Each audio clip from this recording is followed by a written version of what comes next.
Hello everybody, this is Goji73 here with a collection update. Now, as most of you have been paying attention to my channel, it's unfortunately been pretty barren as far as anything figure related has been going lately, and that's most likely due to procrastination and a bad case of writer's block, but hopefully with this video I hope I can get back into the swing of things, but here's hoping. As I still got another collection that needs to have a whole bunch of figures reviewed, but anyway, let's get back onto the video. I'm going to try something a little bit new now.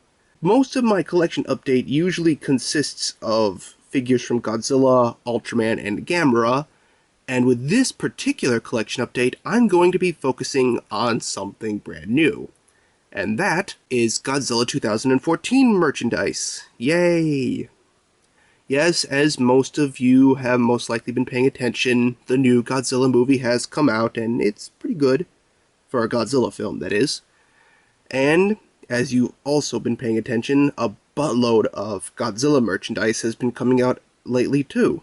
So that's what this particular collection update is mostly focusing on. All my Godzilla-related merchandise from that particular movie. So let's get started.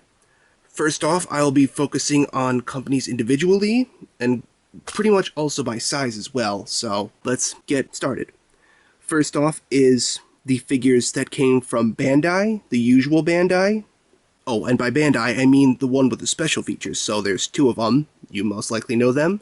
Here is the Godzilla Smash Strike figure, and next to him, of course, I also got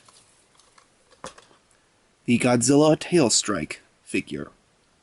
Yes, I got these both because these were at my local Toys R Us. I figured I'd pick them up because they were in scale with the 6-inch line, and because I thought they were pretty interesting, the Smash Strike in particular, because of one little problem with this guy, but I'll cover that if I ever do a figure on these guys together or something. So anyway, yep, these were my first Bandai grabs. They were at my local Toys R Us. I picked them up because with every new movie in America, they always release a figure to coincide with it. So, yep, these were my first buys. So, I'll put these off back here a little bit. Hope I'm doing this right. Heaven help me if I am. And next are the Bandai Japan grabs. And much like these two figures, two separate releases were released of the monsters. So, I'll pull them out individually. First off, of course, is the Bandai Japan Godzilla 2014. I picked him up because, well, it's a Bandai Japan release and it doesn't have any special gimmicks like the Bandai America releases in the back do. And I picked him up because I thought he was, again, pretty cool. I've heard a lot of issues about the sizing, and while this one is a little bit shorter, but thankfully not Spark Doll short, I did pick him up, and again, he is pretty cool. He's a pretty good representation of the Bandai line. And so, yeah, let me just put him over here, next to the Bandai figures. And because it was a Bandai Japan figure, let's pull out, and for once, a not Godzilla figure. Here is the Bandai M.U.T.O. Yep, I figured I'd pick him up since this is currently the only 6-inch scaled figure of any M.U.T.Os out there. I'm seriously hoping that they do make a female M.U.T.O as well, but anyway, I picked up this guy because, well, he has finally been made as a 6-inch figure. So, there you go. Male M.U.T.O is mine. And that's just about mostly for Bandai. Next is the more expensive figures.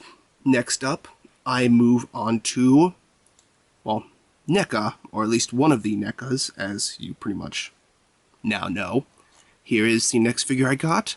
The NECA 6-inch Godzilla 2014.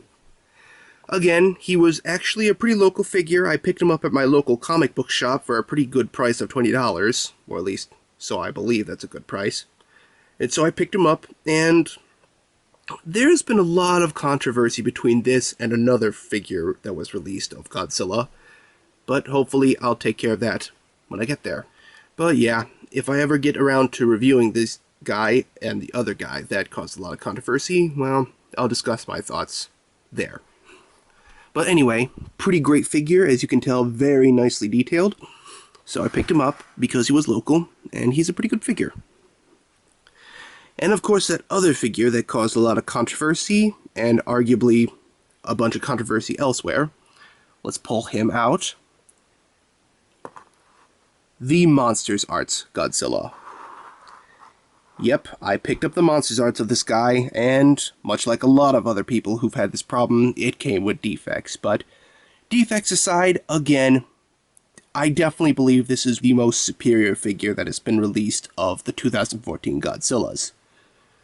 So, I look forward to actually using him and reviewing him sometime in the future.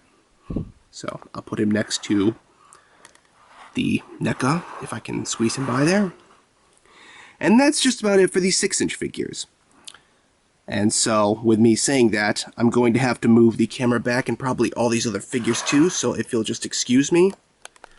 And now, as you can see, the monster in the middle is, of course, the 12-inch NECA figure of Godzilla.